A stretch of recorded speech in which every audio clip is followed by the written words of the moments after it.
Welcome to Coffee Conversations with Les and Paul, 30 Minutes for God. A podcast sponsored by Piedmont Road Church of Christ and Ministry League. We're here to discuss Bible topics just as if we're asking Jesus himself. I am Paul Sperlin. And I am Les Sandifer. We hope you will enjoy our relaxed Bible-based discussions. Thanks for joining us as we think about and talk about all those things we ask Jesus over a cup of coffee.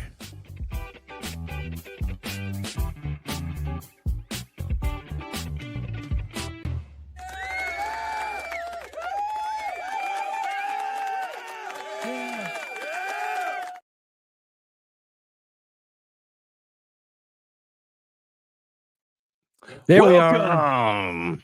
There we are. Sometimes you just have to laugh at yourself. We didn't invite ourselves to the Yeah, we thought we'd come on video in. party. Yeah, we could talk. We're in the room now. We are. Welcome to Coffee Conversations with Les and Paul, 30 Minutes for God. Thank you for the show. Thank you for being here with us. Thank you to Piedmont Road Church of Christ for being one of our sponsors. You can go to the website there at lifeinchrist.com and find all the information that you can get from there for the church. If you're traveling through Marietta, Georgia, please stop by. We'd love to have you worship with us Sundays, Wednesdays, and we got stuff going on in between. So just go to that website. You'll find out all the information on that. Go to ministryleague.com and find all the teaching resources, songbook, and other things through the website. Link there to get the podcast, this podcast, and many other podcasts possibly, but also the app to get that stuff as well.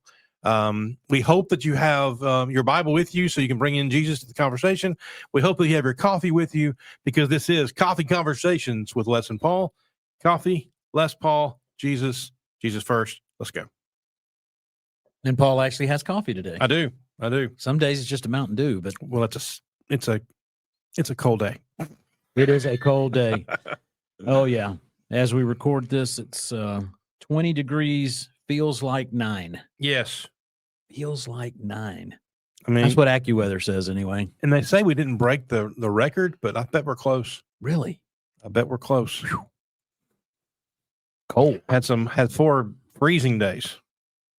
Well, maybe it's the cold that's doing it to us, or maybe it's the book, but we're going to talk about the elders. We are talking about the elders. We're going to talk about them. We are using the Pearls book, produced by Lads to Leaders, as we're winding down, getting down to the last couple of chapters of this book. And we are in chapter 11. Chapter 11, and we are talking about the elders today. If you want this book or you're ready to take that test, if you're doing this for Lads to Leaders, go to leaders.com, and you can find everything else you need for that and many other things as you prepare for your convention, as we are preparing for ours in Atlanta. And so I'm excited about that too. Yeah, we're not going to get into too much background on the why for elders, but in keeping with our theme of the last 2 or 3 weeks, it's always important to really talk about the why, not just the what. Yeah. But we're given Bible example of church leadership, which includes elders and deacons. Yeah, big shout out to Peter, Timothy, and Titus. That's right. Thanks for bringing that to us. That's exactly right. Through inspiration, of course. Thank you, Holy Spirit. Yes, that's exactly right. And that's really an important thing, especially for young people as they're trying to navigate their way. Through the Bible. You leave home and go off and do college or whatever it is, and then you kind of have to know your own way. Mm-hmm. So the more we can talk about the why of things and understanding what the Bible says about it, as opposed to what the world does or says around it, the better off we are. We talked to this a couple weeks ago about the use of the word pastor has become just ridiculously predominant in the religious world. And that person becomes the leader of a given church and sits on a pedestal of a given religious group. There's no Bible for that. In fact, the people we're going to talk about today are the men that have the God-given responsibility for overseeing the congregation, and they will be held accountable for what they do in that regard. Shepherds, bishops, overseers, pastors. Yeah. We actually talked about the whole pastor thing last week, 2 weeks ago, I think. And so to make sure that all of these come under the guidance of these men who qualify to and have the desire to guide the congregation, the local congregation for this. Yeah, and maybe that's part of the confusion is translationally. There's one of the Greek words, and I forget which one it is, can be translated as pastor at times, but it's not used that way in the Bible. Right. So most of the time it's translated as overseer, shepherd, or elder, depending on which Greek word is used in the particular verse. But it has been thrown out, and translationally that word is correct, but it's used incorrectly in the religious world because it's really about a plurality of people that oversee a congregation. That's what's going on in the early church, and that's what we're here talking about. The word pastor is never, or elder, or overseer, or shepherd is never a singular title in the Bible. It's a plurality of men. The word poimen is the Greek translation, which translates into shepherd. Okay. So pastor is poimen, Poimen. Which makes sense. I mean, pastoral, shepherd. Yeah. You can see where that would come from. Two or more. I Two like or that. more. I mean, that's kind of neat. Yeah. So it's kind of cool to think about that. So our subject matter today is not really what qualifies somebody to be an elder. Really, this subject matter in this is for young people to understand really what an elder is about. That they are the traits they have. And that they are to be a caregiver of sheep. That's right. Which is actually the definition of poimen. Shepherd the flock of God. So let's just read the text. Let's do that. From 1 Peter chapter 5, verses 1 through 4. I'm reading from the English Standard Version. So I exhort the elders among you as a fellow elder and a witness of the sufferings of Christ, as well as a partaker in the glory that is going to be revealed. Shepherd the flock of God that is among you, exercising oversight, not under compulsion, but willingly, as God would have you, not for shameful gain, but eagerly, not domineering over those in your charge, but being examples to the flock.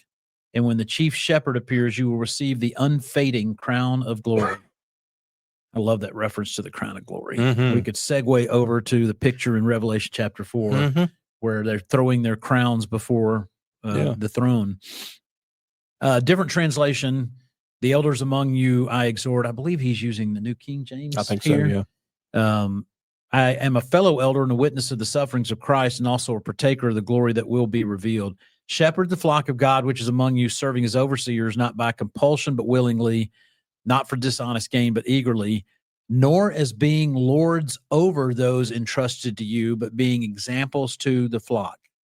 And when the chief shepherd appears, you will receive the crown of glory that does not fade away. There's a difference in lording over and guiding. That's right. And God intended for elders to guide.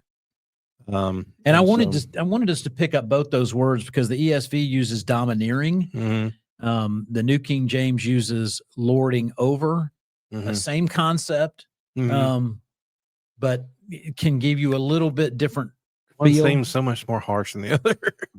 It kind of does. And when we talk about our elders, these are men that as you read what the Bible, the New Testament says about it, or Peter talks about it, or whether it's Titus or Timothy in giving the qualifications, you kind of come back to this same basic concept that these are men that should be visible to the congregation, that they should be examples in the lives they live, in the way they interact with people, the love that they show. Some of these are intangibles that aren't expressly said necessarily, but they're understood by the nature of not as being lords over, being examples to the flock, the idea of shepherd, and all those sorts of things. Peter spends a lot of time talking about elders and the mentality of such and how they are to act and react. And so we really appreciate that. So what we're going to do is going to go through and give you some main points, 3 or 4 things we just want you to think about when you think about that. And let me ask this. Let me say this. You're not going to ask me a question? I'm not going to ask you a question. I mean, I can ask you if you want to. You're related to 2 of them. But here's the deal. Go to your elders and just just ask to sit down with them and just talk with them and ask them questions and just not sometimes elders they're dealing with so much stuff that we are not even aware of, and they're packaging and carrying a lot of baggage that they're doing this so we don't have to, and they're taking care of us, and that's that's what the definition of poimen is all about. The definition of pastor to shepherd, in being a shepherd, being an elder. There's a lot to that. It's not just the shepherd. It's his wife. It's his family. It's how that they are treated. It's what happens where he is at night and things like that. So sometimes it's good to sit down with them and praise them. Paul talks about and what First Thessalonians chapter 5, he specifically talks about raising up your shepherds, raising up those in leadership and praising them, because they seem to be carrying the load on a lot of things. And I know they would appreciate just one time someone coming to them, not with a situation, a burden, a need, but just say, I just want to pray with you and thank you for being my elder. So I think that's a dimension of what I want to make sure and communicate in this show, is not just it's a good what they need to do, but appreciate what they do. It takes strength, and it takes strength of a group of sheep to help their shepherd. To me, that word shepherd is one of those very descriptive terms for our overseers, for our elders, that lends itself. If you just take a minute as you're listening to this, and let your mind go to the concept of a shepherd, I think most of us would have a soft place when it comes to animals that are under the care of somebody. They are like sheep. They are not the predator, they're the prey. They constantly need guidance as to how they go about what they're doing. And you think about the concept of what the shepherd's doing in their lives. Shepherd's not beating them to get them to do something. The shepherd's not, as you will, lording over or domineering them. There's correction involved. There's instruction that goes with it, and that's what our elders bring to us, and should at times, because that's the nature of what they're doing. But exactly like you said, they've got to wait on them. If you think about a shepherd's responsibility to his sheep, if he cares for them at all, it just weighs on him. He does not want to lose one. He does not want one that gets harmed in any way. That's what your shepherds, your overseers, your elders are doing for you and your congregation, or should be. I mean, that's definitively how they should be. We have the bonus plan here, don't we? That's right. Because we've got elders that are exactly this kind of person. We are blessed. We are definitely blessed here at Piedmont. Nobody's asked me this question about having two brothers-in-law. That's true. They're the elders. So I've got 2 of the 4. You are well connected. I am related to. Is that a good or a bad thing? From my point of view, it can make you feel like you have a little bit too much leeway to say whatever you want to say. So as a person that doesn't mind saying things, I need to be careful there, but there's a sense of pride that goes with it. I don't have children. I'm never going to be a deacon. I'm never going to be an elder. I have other things that I can bring to the table, but that's not one of them, and it never will be. There is a source of pride knowing that my sister married a man who is in that position, that my wife's sister married a man that lands there like that. It's very cool. And double bonus, these guys fit the mold of shepherd. They do. Like nobody's business. They do. So, we've got 4 great guys. We do. We really do. This isn't really a show that's intended to just, pump them up with praise, but it's fact. I mean, that's who they are, right? It is. But shepherd the flock. And Peter is not speaking here out of turn. If you look at 1 Peter chapter 5, he says, I'm one of them. Yep. He's a fellow elder, and he deals with and encounters all the things that they deal with. And encouraging other elders as they read this. Exactly. So this isn't just for the student learning what an elder is. This is for all of us to do that. One thing, little outside thing, inside thing, kind of neat is in being here. I've been here about 5 years. I've had a chance to be with some of these guys before they came elders. See the mentality of them, their hearts and everything. And I can honestly say that I've been places and been around people that have moved from deacon to elder, that things did not go so hot. You know, that they didn't handle that well. Yeah. But I can tell you unequivocally right now here at Piedmont Road, these guys' hearts, they just strengthen, and they care so much for this church. And so this is not just a podcast for this subject matter, but it's also a plug to let you know if you want to be loved by your elders and be in a good place. This is that place. Sorry, it just is. Yeah. Sorry, not sorry. And thank you for that. And one of the other points that comes out of this particular text is that they're not doing it out of compulsion, but willingly. There might be, Right. there might be a component that goes with that from the compulsion point of view, is a natural understanding that you have the ability to do that you can serve in that way, and that the church needs you to do that. Yeah. But you have to come to it with a willing heart to want to serve in that way. Mm-hmm.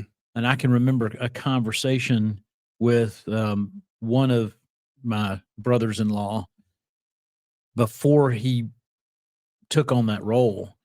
And he was asking me he was really asking me the question, I hope I'm not oversharing, but asking me the question of, would he be good in the role?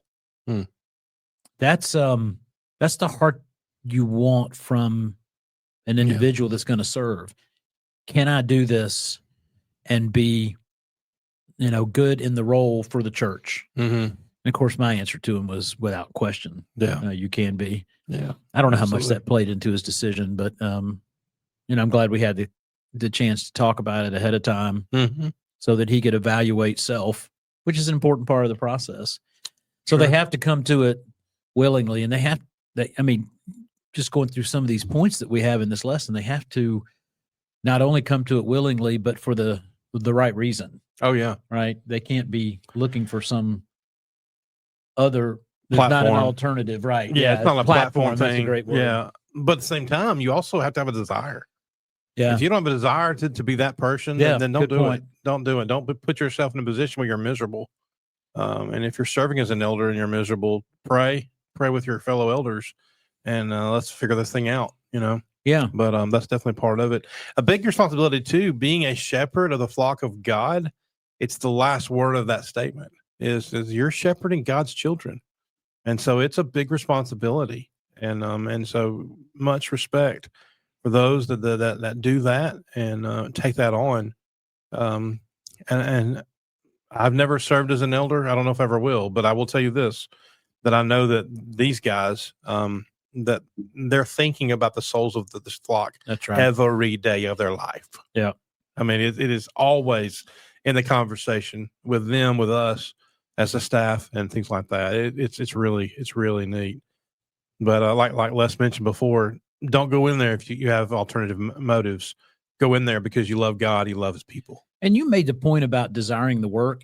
I think it's a pretty good point to emphasize as we go through this, that desiring it is an important aspect to this, and it's not a negative. Right. Okay. Oh, so yeah. if you're viewing a situation at your congregation or ours, and you see somebody that seems to be interested in wanting to take on that role, it's exactly what Timothy encouraged in when he was listing the qualifications. He said, if anyone aspires to the office of overseer, he desires a noble task. That's a clear and compelling component. True. It's just, what is your heart desirous of? Right. And that's very important. And that's kind of what we're getting at right at this particular moment. It's just understanding that your heart desires the work for the right reasons. Yeah. And I fully believe our eldership sits there, and probably most elderships, but it is an admonition that Peter gives. I mean, he says, not for dishonest gain, but eagerly. And we talked about this before we came on. I'm presuming that means some kind of financial motive that might be involved. I mean, I'm 60 years old, and I don't think I've ever heard of any situation where that occurred from an eldership. But if Peter said it, there's a reason he said it. That's true. And there's a situation that could have occurred or might have been a situation back then where it became a thing. I don't really know. But But I mean, it's in there for a reason. So, it's worth really just mentioning that their heart has to be in the right place from a financial point of view as to what they're trying to gain in that situation. But maybe more importantly, the rest of the story in that verse where he talks about not being lords over or domineering, right? Oh, I think so. There is a book that was written once by Dr. Lynn Anderson. Okay. This book is called "They Smell Like Sheep." It's a good book. I've purchased them. I've offered them and given them to my elders in different locations. Yeah, definitely like the mental image that goes with that. Everything you think that it is, because I've been doing this kind of work for about 26, 27 years. Okay. And I've worked with about 4 or 5 congregations, and I've seen elders, for the most part, handle the position very well. And very rarely do you see, unfortunately, where they didn't handle it great. Yeah. As an eldership, don't be the elders that are up in the ivory tower that are making all the decisions. They come down to worship, and then when it's over, you don't see them anymore. You want elders that are among you and that spend time with you and love you. Yeah. And so to smell like sheep, it means you're around them. And so that's the thing. We get that here. I mean, that over an abundance, that is not an issue here. I'm just in general, I guess on one level, if you are looking for a church to work for, you need to find out the activity of your eldership. Yeah. And what do? Do they teach? Are they apt to teach? Do they love what they do? Do they love the church? Do they speak highly of the church, of its people? And do you see that they're around them? That's a big deal, I think. Yeah. Smell like the sheep. Man. Yeah. That may be the way to end it. That's a good way. Right there. It's a good one. Thanks for joining us. We're glad you were here today, talking about the elders in a positive and meaningful way. They have a lot of attributes that we should admire and we should emulate. And thank you to the Good Shepherd, Jesus. Peter and Jesus. Peter. Obviously, Okay. Jesus. Yeah. Obviously, Jesus. I was thinking Chief Shepherd. But he is the chief. He's the cornerstone, no doubt. That's right. But Sorry. Peter for bringing his experience to the table as well. Yeah, good point. Les Sandifer, I'm Paul Spurlin. This has been Coffee Conversations with Les and Paul. Smell like the sheep. Smell like the sheep. Have a great day. We look forward to being with you over that next cup of coffee.